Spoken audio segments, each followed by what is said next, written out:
Heading back to the house, I realise that the tide is making a return journey too. Steel blue waves lashing the turf as water floods over the coastal rocks. Laughing, I scramble to escape its clutches, dashing light-footed across the sand like a young girl rushing to avoid a reprimand after staying out too late.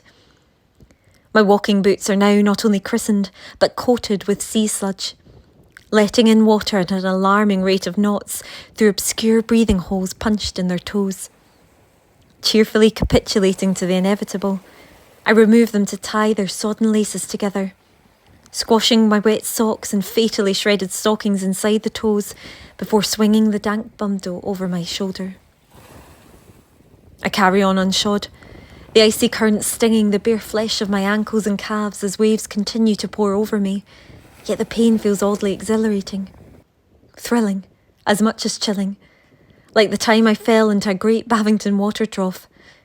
It had iced over, and my 8-year-old self felt inspired to try and walk on water, compelled by a spirited impulsivity that life has tried to freeze out of me ever since.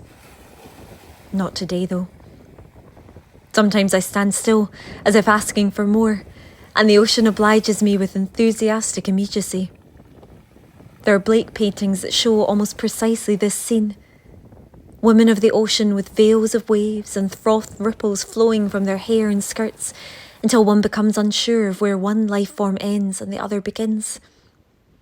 Nymphs and mortals alike dance along the shorelines of his paintings and poetry, their joy undiminished, perhaps even enhanced by its transitory nature. I think back to my ceilidh steps with Gavin and start kicking up foam with my bare feet, smiling as sea spray droplets are borne aloft in the ocean wind. Only when the enchanting, mauve-tinged skyline sinks to indigo black do I accept my playtime is over. With most of my clothing drenched and feeling suddenly desperate for warmth, I head straight for the living room fireplace as soon as I reach Gavin's cottage, stopping only to briefly brush my hand across the tender rosebuds at his door.